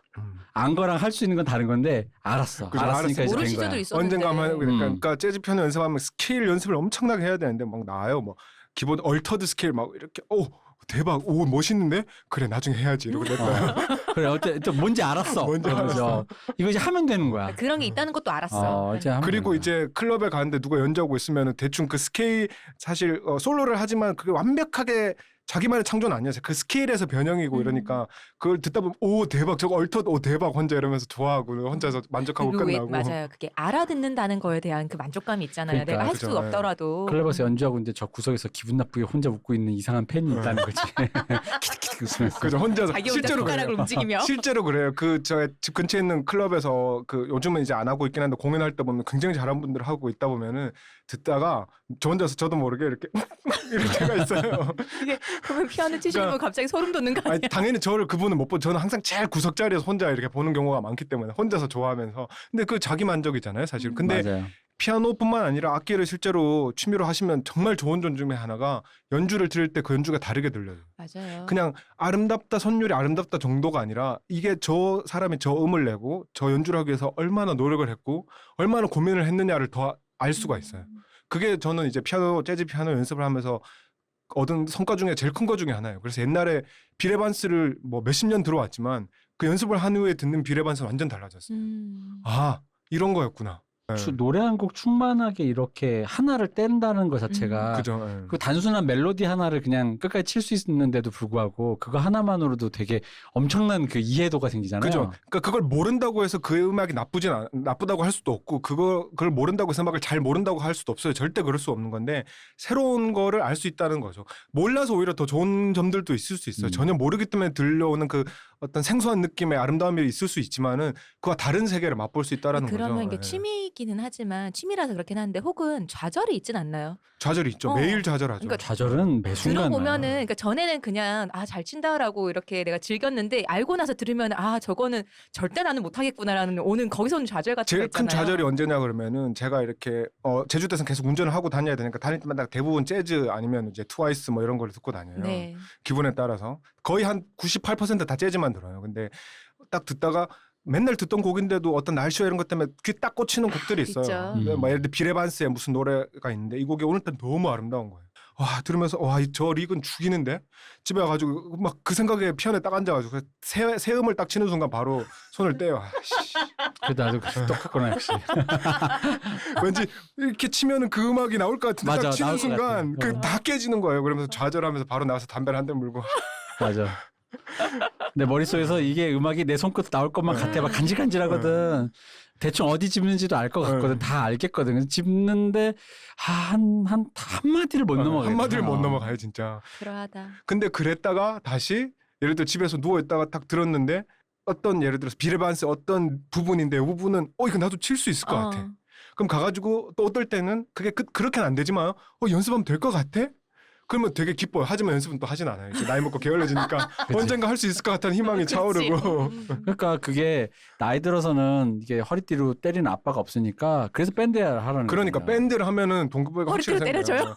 허리띠로는 안 때리지만 마음속에 왜냐 그러면 왠지 눈치 보이고 나 때문에 저는구나. 이런 어떤 미안함이 생기기 때문에. 그 타임 리밋을 정해놓으니까 이번 주까지 어쨌든 하니까 요거와 같이 연습해 놓자라는 게 있기 때문에 어쨌든 간에 그 숙제를 해야 된다는 의무감이 있거든요. 네, 굉장히 크죠 그게. 왜냐 그러면은 밴드 할 때만 해도 예를 들어서 락 밴드도 마찬가지지만 카피를 많이 하잖아요. 네. 그래서 카피를 해서 따라하면 이제 악보 있고 그러면 쉬울 것 같지만은 그거를 밴드 호흡에서 틀리지 않게 제대로 한다는 게 쉽지 않아요. 저도 예를 들어서 그 밴드를 할 때 예를 들어서 인트로 같은 경우에는 실제로 카피를 굉장히 많이 해요. 실제 연주는 이제 자기 마음대로 한다 치더라도 유명한 우리가 했던 것 중에 이제 마일즈 데이비스 앨범 중에 있는 바이 바이 블랙버드라고 굉장히 유명한 스탠다드인데 그 앞에 인트로가 유명한 게 있어요.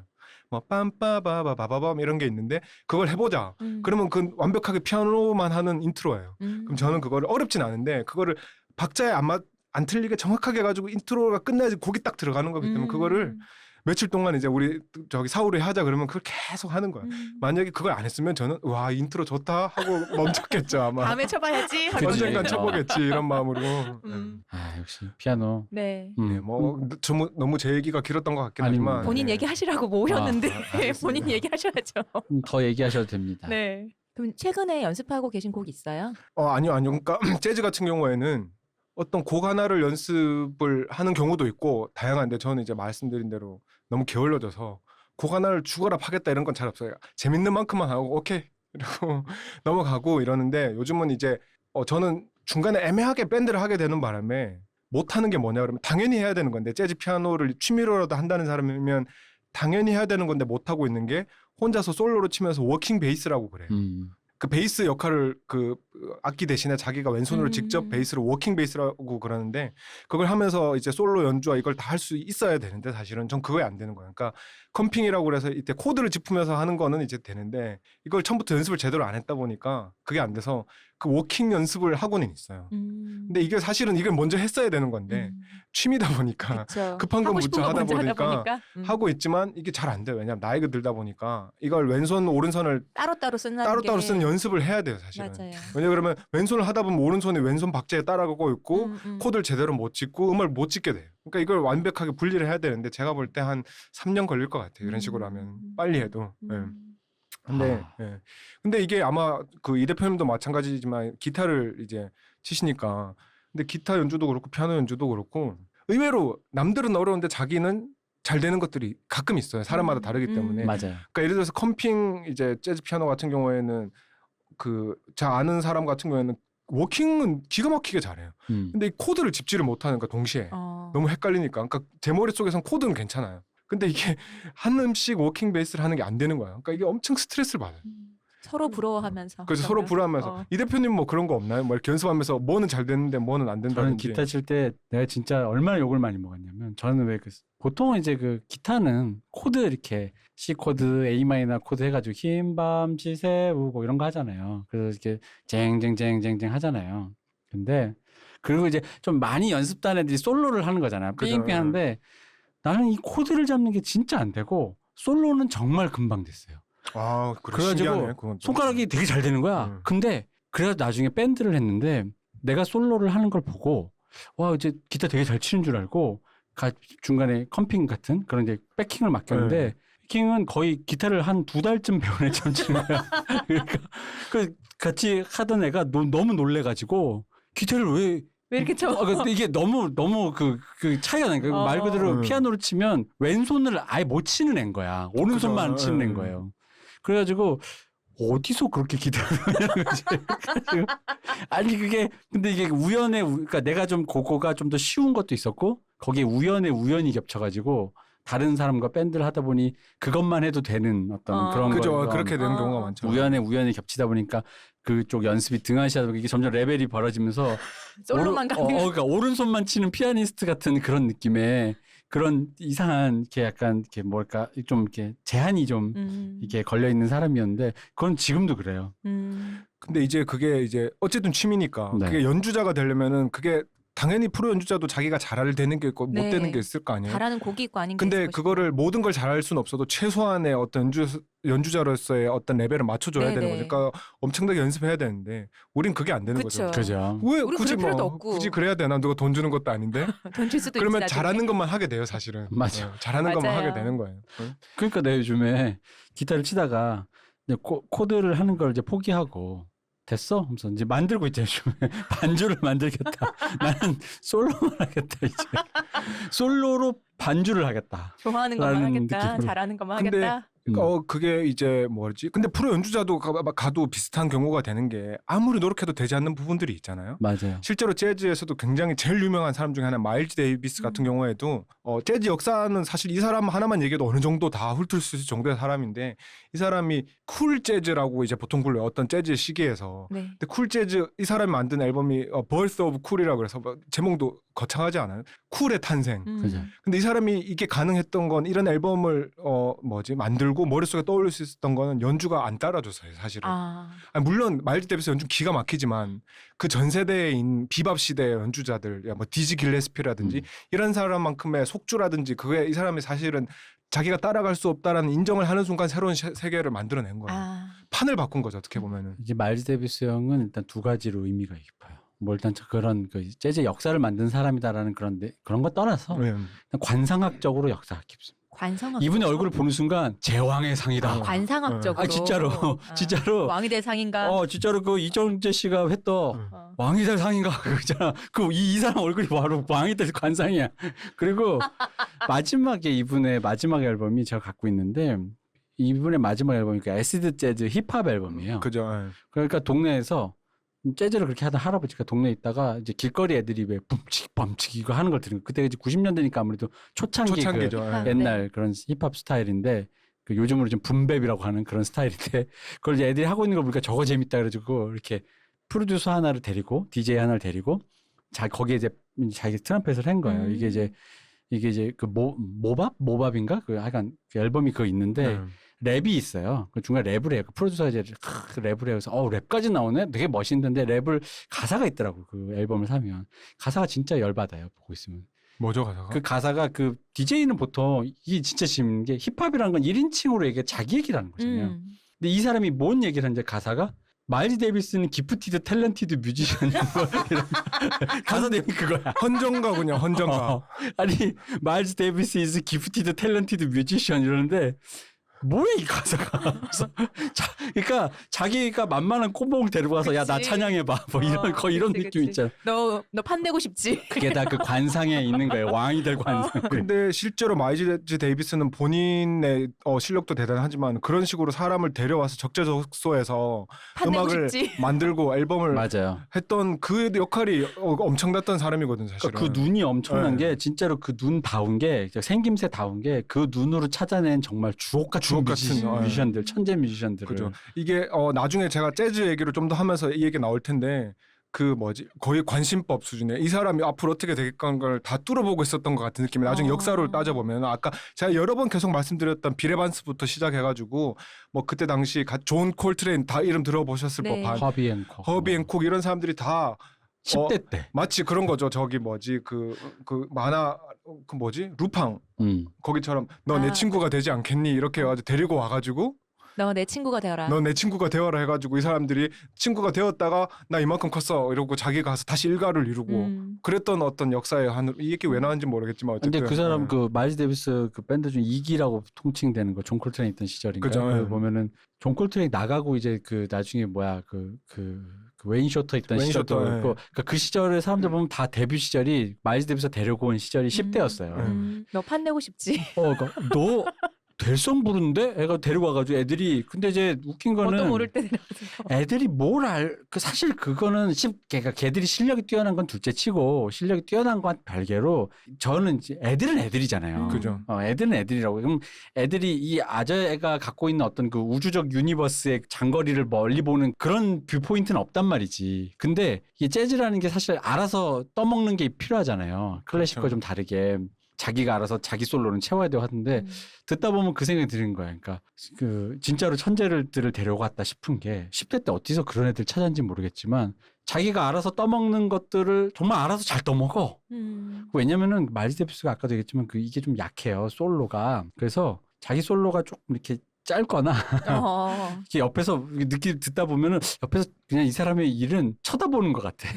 감독 있잖아. 그 눈으로 그걸 이렇게 쳐다보는. 어떤 의미에서 이제 프로듀서 같은 느낌이죠. 네네. 실제로 그 앨범을 만든 프로듀서라기보다도 더 큰 의미에서 만드는 제작자 뭐 그런 느낌인 거죠. 이제 여러분 그 마일즈 데이비스 그 구글에 찾아보시면 그 눈을 보시면 지금 저희가 저희가 말하는 게 뭔지 알 수 있어요. 그게 그래서 몇 년 전에 아마 거의 같은 연도였을걸요. 그 재즈에 대한 영화 두 개가 그 챗 베이커에 대한 본투비 블루랑 마일즈 어헤드라는 영화도 나왔어. 마일즈 데이비스에 대한 영화인데 그 그 배우가 돈치들이에요. 아. 제가 그 영화를 보고 정말로 마지막으로 돈치들에 남은 단 1%의 인류애마저 잃어버렸기 때문에 가장 큰 이유가 그 영화가 뭐 좋고 나쁘고 둘째 떠나서라도 이게 평 중에 가장 큰 그게 뭐냐면 돈치들이 그 마일즈 데이비스의 그 카리스마? 네. 와, 그 눈빛을 도저히 그 따라갈 안 수가 없는 되니까. 거죠. 아무리 뭐 목소리를 이렇게 그 흉내를 내고 한다 그래도 머신도 안 예. 되는데. 제가 진짜 마지막 남은 인류애를 잃어버렸기 때문에 그리고 그 마일즈 워헤드 재밌는 게 나보면 거기에 우리 아까 언급했던 예를 들어서 웨인 쇼터라든지 네. 비레반스 이런 사람들이 이름을 직접 부르지는 않지만 그때 활동했던 그 사람이겠구나 짐작할 수 있는 사람들이 옆에 나와가지고 이렇게 네. 기웃기웃 거리는 게 나오고 그 앨범에 뭐 갑자기 얘기가 너무 세긴 하는데 마지막 그 앨범이 아니라 영화 마지막 엔딩 크레딧 올라갈 때쯤 그 연주하는 장면이 나오죠. 네. 근데 이게 제가 볼 땐 돈치들의 힘이라기보다 마일즈 데이비스의 이름값인 것 같아요. 거기 뒤에서 나오는 같이 그러니까 마일즈 데이비스 말년에 그걸 공연을 마치 상상 장면으로 만든 장면인데 돈치들이 마일즈 데이비스 역으로 트럼펫을 불고 그 옆에 이제 밴드처럼 나오는 그 멤버들이 누구냐 그러면은 허비 앤코, 그다음에 게리 클락 주니어, 그다음에 그 베이스 치는 여자분 에스페란자 스펠린 그런 엄청난 뮤지션들이 그 앨범에 나와가지고 그냥 연주만 해주고 들어가는 게 있어요. 그러니까 그게 돈치들이냐고 그 돈치들이 그 돈치들 때문에 나온 건 아니지. 제가 볼 때 마일즈 데이비스에 당연하죠. 대한 영화라는 이유만으로 어. 실제로 허비 앤코 같은 사람들은 같이 활동을 했었고 어. 그렇기 때문에 거기 나와가지고 연주를 하는데 그 장면은 되게 멋있었어요. 자꾸 겸상을 하려 그래. 돈치들만 안 보면 너무 멋있어 그 장면이. 어. 우리 여기 모인 우리 모두 히어로죠. 내가 진짜 엔드게임이죠 그 마지막. 네. 엔드게임에서 그 대사 나올 때 진짜 웃겠죠. 이게 혈압이 오르더라고. 여기 있는 모든 사람들 우리 다 히어로잖아요. 그래서 진짜 웃겼어요. 너 말고 임마 너 저도 말고. 하지만 전 돈치들을 싫어하지는 않습니다. 이렇게 발을 빼야죠 저는. 이렇게 혹시 돈치들의 팬이 또 듣고 계실 수도 있으니까. 이미 끝났어요 저희는. 저는 이미 끝났습니다. 인류애를 잃어버렸어요. 저는 함께 끌려 들어가지 않겠습니다. 늦으셨어요? 저는 재즈 영화가 의외로 많이 심심치 않게 만들어졌지만 의외로 이렇게 그러니까 음악 영화가 좋기가 쉽지가 않아요. 그렇죠. 예. 음악만 좋고 영화가 별로고. 근데 아까 말했던 본투비 블루 이건 좋았어요. 본투비 블루는 음악도 그렇지만 일단 에단 호크가 너무 분위기를 잘 살리기도 했고 그 스토리가 어떤 챗 베이커의 인생에서 할 수 있는 그 굉장히 미묘한 순간을 잘 그래도 잡아낸 것 같아요. 그러니까 예. 이게 어쩔 수 없다라는 거 있잖아요. 이렇게 그러니까 제 친구의 표현 개가 똥을 끊지 약쟁이가 약을 끊냐라는 것처럼 이게 어쩔 수 없는 게 있다고 어쩔 수 없는 것과 그러면서 이 사람이 음악을 하고 사랑을 하고라는 게 있는데 이 어쩔 수 없는 거를 그 영화가 참 잘 그죠. 묘사했어. 그 본투비 블루의 마일즈 데이비스가 또 등장을 하죠. 그렇죠. 근데 거기 나오는 마일즈 데이비스가 훨씬 원래 마일즈 데이비스랑 비슷해요. 맞아요. 예. 그리고 본치들 안 예. 되겠구나 역시. 그래서 그 영화의 마지막에 스포해도 되죠 여기는. 네. 예. 그럼요. 그 영화의 마지막에 그 여자친구가 마약을 끊고 새 삶을 살기로 했지만 다시 재기해서 클럽에서 마일즈 데이비스와 디지 길레스피 그 거장들이 보는 앞에서 이걸 연주하기 전에 그걸 이기지 못하고 마약을 그쵸. 다시 맞고 연주에 들어가가지고 불 때 그 아름다운 연주와 목소리 그 오는 그 슬픔과 쾌감 같은 게 또 있잖아요. 묘하게 이렇게 자기 파멸의 쾌감. 근데 그 네. 마지막 장면은 하나토스. 정말 그죠. 그 장면은 멋있었어요 진짜. 간만에 금연 10년 차에 담배 한 대 야 진짜 라는 그런 기분이 오랜만에 그런 영화가 진짜 드문데 나 그죠. 왜냐면 그 영화를 당연히 재즈 영화는 영화가 별로겠지 싶었는데 시간이 남아가지고 가볍게 볼까? 에드노크가 또 이제 어떤 또 그지 같은 영화에 출연했지. 왜? 에드노크가 주로 그런 삽질을 좀 많이 왜? 해가지고 얼굴이 이미 눈빛이 이미요. 에드노크는 이 그 그걸로 저기 먹고서 들어가는데 눈 왜? 사이에 여기 주름이 생긴 뒤부터 본인을 너무 과하게 혹사하고 있어요. 이렇게 가볍게 본인의 필모를 쌓아도 되는데 그 친구가 저기 뭐죠? 키팅 선생님? 죽은 신의 죽은 신의 사회. 사회. 예. 이제 거기서 약간 이렇게 유약하게 나왔던 네. 게 컴플렉스였던 건지 그 약간 그런 게 있어가지고 어쨌든 그래서 나는 이 영화도 그냥 그렇게 쨌는데 기가 막히게 했더라고요. 그죠, 그죠. 솔직히 예. 좀 감탄했어요. 진짜. 그리고 그 마약을 맞고 마지막에 그 연주하는 장면을 보고 모든 것을 깨달은 그 여자친구가 돌아가는 그 뒷모습과 그 장면들은 그러니까 뭐 그 영화 전체가 계속 이렇게 엄청 재밌진 않았어요. 중간에 좀 루즈한 부분도 있고 그렇긴 하지만 그 마지막 장면만은 저도 정말 인정. 그러니까 우리 앞으로 얼마 있다가 이제 그 어른이 돼서 이해한 영화 이런 코너를 준비 중인데 예. 사실 이 영화는 들어가지 않지만 사실 그 마지막 장면이 딱 그런 느낌이었어요. 그렇죠. 이게 예. 어릴 때 보면 절대 이해가 안 되는 왜 저래라는 느낌 있잖아. 나이가 드니까 약을 왜 못 끊어 싶잖아요. 그죠. 그건 개가 똥을 끊는 이건 저의 표현은 아닙니다. 제 주변인의 어떤 사람의 표현입니다. 네. 그래서 어쨌든 그 영화에서 챗 베이커가 그 장면에선 그렇게 끝났지만 실제로 그 후에 아주 비참하게 나중에 유럽에 건너가서 생을 마감. 그러니까 스토리를 알고 보면 그 영화는 더 그래요. 그게 파멸의 다시 시작이었구나 이걸 알게 되니까 갑자기 그게 마약으로 얘기가 흐르긴 했지만. 왜냐면은 저 브랭 배틀부터 쭉 논의해왔지만 이 자유세계, 자유진영 세계 그 뮤지션이란 거, 예술가들이란 건 이게 기승전 마약이기 때문에. 그렇죠. 특히 그때 당시 뭐 재즈 뮤지션들이나 이런 사람들은 뭐 안 한 사람을 찾기가 더 힘든. 근데 안 한 사람이 있을까? 있습니다. 나중에 제가 좀 이따가 재즈 얘기가 있어요? 좀 더 있으면 제가 말씀드릴게요. 있습니다. 있기는. 드문 분 얘기를 듣게 되겠네요. 그럼 그 사람은 아예 안 한 거야? 아니면 나는 마약 대신 콜라를 먹었다라든가. 그러니까 뭐 아예 안 했는지 제가 그 사람을 뭐 쫓아다니지 않았으면 뭘 알려지기로 그 사람 안 했다라고 한 사람, 심지어 그분은 이 대표님이 꽤 좋아하시는 분이라는 거 힌트를 드리겠습니다. 좀 이따 재미를 위해서. 대표님 좋아하는 사람 되게 많던데. 많긴 하죠 사실. 좋아하는 사람 많죠. 되게 많던데. 오늘 그래도 지금 피아노 얘기하면서 제가 일단 취미 특집이잖아요. 근데 써주셨던 우리 갖고 온 거는 작품 얘기도 있고 뭐 앨범 얘기도 있고 많았는데 이렇게 취미를 어떻게 시작했나라고 얘기하는 게 참 좋은 것 같아요. 그죠. 그냥 거의 뭐 제 얘기 그냥 그거 하시라고 부른 거거든요, 사실. 그렇구나. 아니 근데 감사합니다. 나는 그러니까 그런 다른 얘기가 분들도 이런 얘기 이렇게 쭉 흘러가는 얘기를 듣고 싶어갖고 취미를 해주십사 했는데 그럼 자꾸 기원을 찾고 막 이렇게 해서 좋기는 한데 좀 아쉬웠다. 근데 오늘 너무 좋았어요. 기원 이런 건 관심이 없거든. 제가 즐거운 게 최고지. 뭐. 그니까요. 그죠? 아주 좋습니다. 다음 재즈 얘기 좀 더 2부에서 해보고요. 그럼 오늘은 지금 이 시간은 여기까지 하겠습니다. 아 잠깐만. 뭐요? 2부에서는 이제 저 우리 두백수님이 네. 저기 재즈 얘기를 많이 할 겁니다. 왜 재즈 얘기를 할 거냐면 아까도 얘기했지만 클래식 연주자 죽었다 깨나도 안 돼. 재즈 위대한 것. 뇌구조가 달라. 조성진 아무리 해도 1시간 만에라도 할 수 없어. 지극히 1시간 편협적인 5분 걸려. 시선이니까. 조성진도 1시간 5분 걸려. 스튜디오에 와서도 돈만 날려. 당일날 녹음 안 2시간 돼. 끊어야 돼 이러면서. 그거 다 거짓말. 뭐 이런 류의 어떤 재즈 그렇군요. 궁극의 재즈맨이야. 우리 두백수님의 재즈 사랑 얘기, 피아노 얘기를 들어보겠습니다. 좋네요. 네, 저희 고생해주신 두백수님, 네, 감사합니다. 고생해주신 이동규 대표님. 감사합니다. 저희 오늘 지금 함께 웃어주시고 감사합니다. 감사합니다. 쉬우셨습니다.